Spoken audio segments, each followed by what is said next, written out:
In the name of the Father, and of the Son, and of the Holy Spirit, amen. I have always loved serving in the church. I served in the altar from the time I was 7. In fact, I first felt the call to the priesthood that very first time I put my foot in the altar. The very first time I swung the censer, someone commented, "He does that like a priest." I loved the liturgy, even though I didn't understand it. I loved the choir, even though I couldn't understand them either. I loved when I saw the priest doing, even though I had no understanding of what he was doing. That was in 1979. Fast forward 44 years, and I have so much more knowledge of God and of the church than I ever did back then. I even answered the call to the priesthood, went to the seminary, and got ordained with an understanding closer to what I had when I was 7 than I do now at 51. I was still enamored with the vestments, the choir, and now added to this, I got to be the one at the altar leading this whole thing. But I still had no idea what I was doing. Now, having served nearly 25 years as a priest, while I still enjoy the vestments, the choir, and swinging the censer, I now know that there is so much more to Christ and to the church. At the center of it all is Jesus Christ as Lord and as servant. The centerpiece of the church is the altar, which, as I said 2 weeks ago, is not only the throne of God, but the altar of sacrifice, the place where he still serves us, where he still offers himself to us. And my identity, not only as a priest, but my identity as a Christian, is supposed to be as servant, as his servant, and as servant to my neighbor. Many weeks ago, right before we started Great Lent, we read in the Gospel of Matthew an account of the Last Judgment, where Christ tells us that we will stand before him, each one of us, and give an account for how well we've served. We will not give an account of how many degrees we have, how much money we made, where our kids went to college, or how many trips we took. We will give an accounting for how well we served. Did we feed the hungry? Did we clothe the naked? Did we visit the sick? Or were we all about ourselves? Were we generous? Or were we hoarders of the gifts that God has given us? Do we live for others or only for ourselves? These are hard questions. One of the many things I've learned as a priest is that there is a joy in serving, not only in putting on vestments and serving the divine liturgy. There is a joy in serving people. Serving others makes them feel good. It also makes the person serving feel good. One of the greatest joys in ministry has been the last 2 weeks to give the proceeds of our festival in service to others. Last week, we met someone from Naples who came to receive funds for Agape Charities to distribute to victims of Hurricane Ian. We've helped to not only give aid to people who really need it, but now 6 months after the hurricane, as we've all recovered, but their suffering continues, we've let them know that they weren't forgotten. This morning, as we just said, we've offered funds to 2 worthy ministries.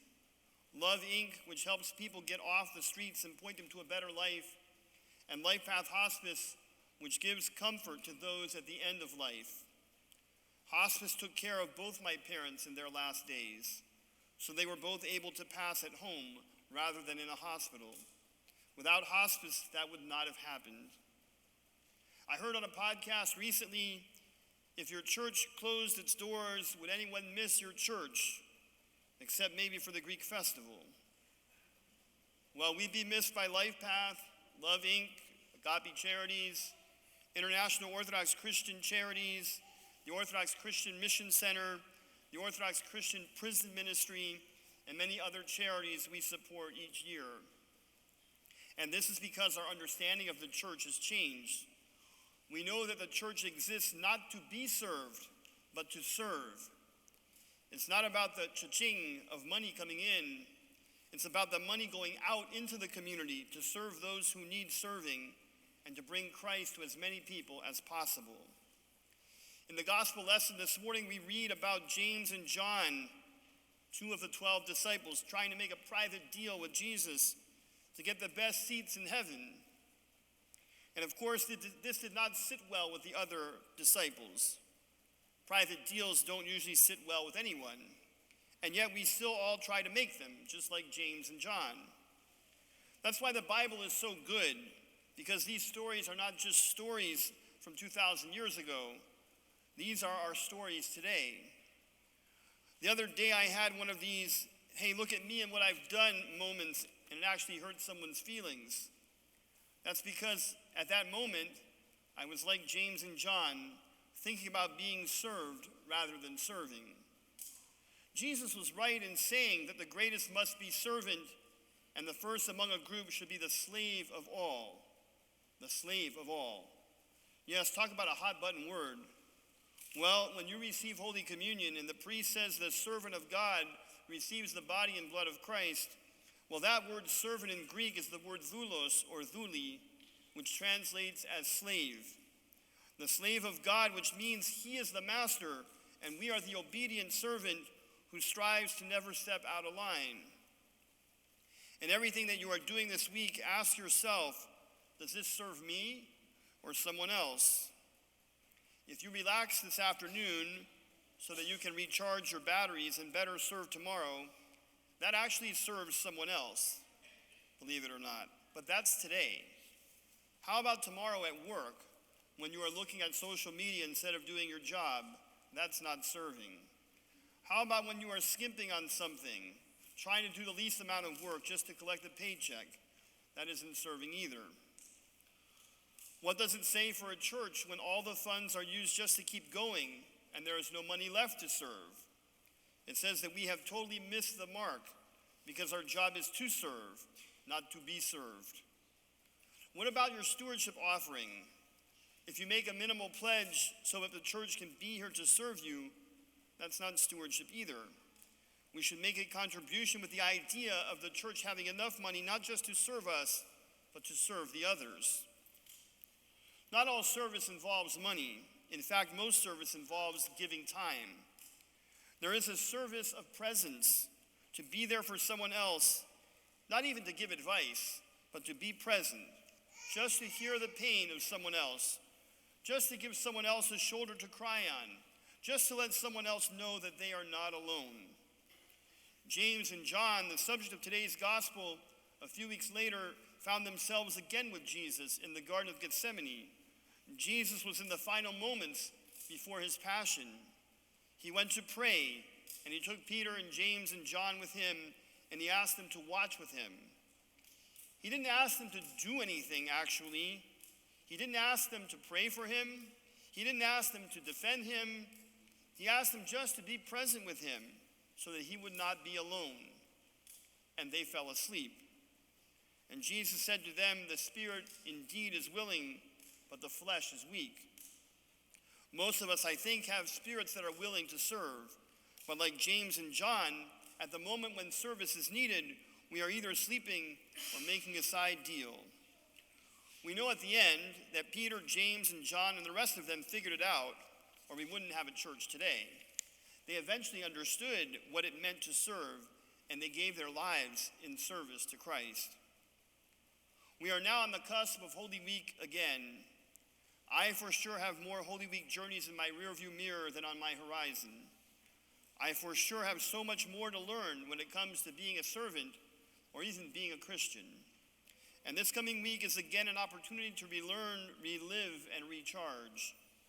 I'm planning on working very hard these next 5 days so that when Saturday gets here, I can have the brain space and the heart space to absorb the words we will hear, with a space inside for God to speak to me through these words. Holy Week in the Orthodox Church is designed to put us there with Christ and with the disciples on that first week of Holy Week. Today I can honestly say I feel like I'm with James and John, somewhat unsure of what it means to serve. Next week we will put ourselves with the disciples in the upper room and in the garden, where they were scared, where they were confused, where they fell asleep, and from where they eventually fled in fear. But we will also be with them after the resurrection, when doubts and all, they were still together and they saw the resurrected Christ. Our word of the year this year in our parish is serve. Our Bible verse for the year is Joshua 24:15. As for me and my house, we will serve the Lord. This week we've got to decide, each of us, what our house will do for Holy Week. And beyond that, we've got to decide what we're going to do with our lives when it comes to service. As for me leading this church, this house of God, I hope that what we did last year for the festival isn't an aberration, but becomes something we repeat. Because I've long forgotten the taste of the souvlaki and the sound of the music, but I won't forget what it feels like to place hope in the hands of people who really need it, and I hope you won't forget that either. Psalm 100, verse 2 says, "Serve the Lord with gladness, come into his presence with singing." Next week, I hope we will come into his presence with singing all week. However, there are opportunities every day this week and every day of our lives to serve the Lord with gladness. And it starts with a mentality of not to be served, but to serve. Let's go and make a difference this week, because when we do it for the least of our brethren, we are doing it for Christ. And when we serve others, whether we realize it or not, we are presenting Christ to them. Remember back on the Sunday of Orthodoxy, that word ikona, which means image. We all bear his image. And when we serve others, whether we realize it or not, we are showing Christ's image to them. Have a wonderful and blessed week, and we'll see you hopefully a little this week, but then we'll see you next week for the big journey to Holy Week. Our greeters today